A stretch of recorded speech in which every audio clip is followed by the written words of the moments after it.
NAMM.com. I am here with Andrew from Tech 21, and we're at NAMM 2025. You're going to talk to us today about what's new.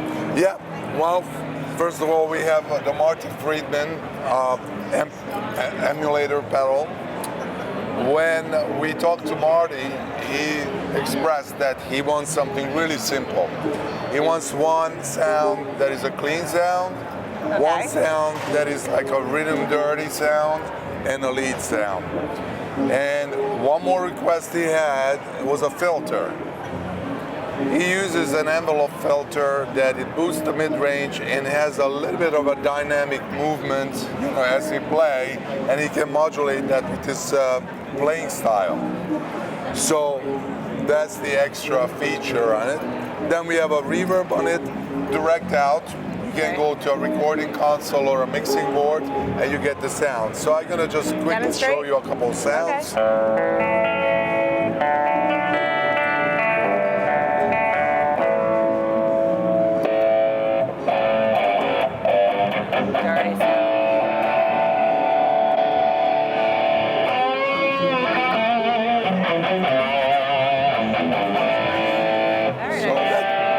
That's the three major sounds that he is using. And then you can turn on or off the filter, and then you can save it. So next time you record that preset, it's saved. It's already saved in there. So that's three presets, but we thought of the general audience would want to have more sounds than just three.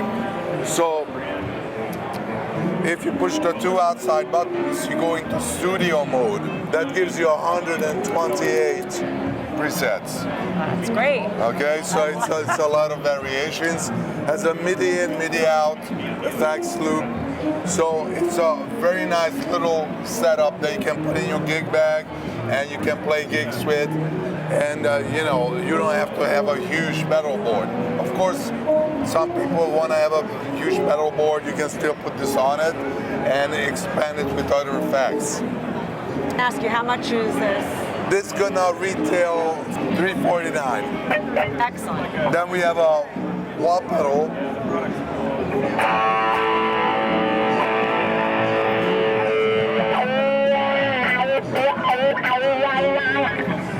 What's special about it that we use optoelectronics, so it doesn't wear out. It doesn't wear out the pods, and the switch is placed on the outside of the pedal.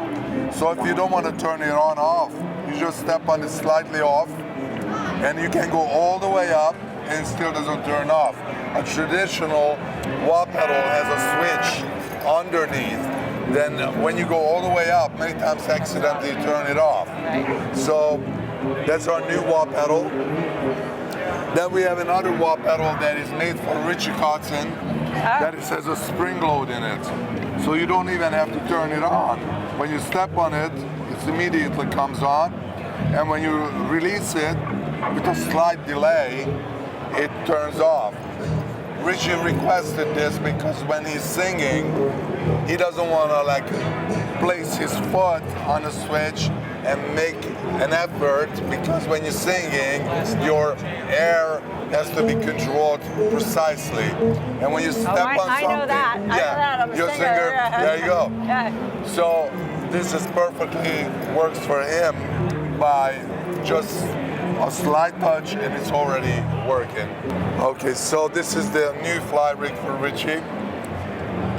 We made a couple changes. We have an effects loop this time, so if people want to expand it, but still using the XLR, they can insert their effects in here. We also have a boost that you can switch from pre to post boost. The pre-boost is really good when you play a lead and you want to have more sustain, more gain. The post is really good if you want to jump up in volume to stand out, and he requested both. He said make it switchable, so we did that. Then we have a NAMM section that is at this time it's switchable with the push switch, because he said once he uses it for the whole gig.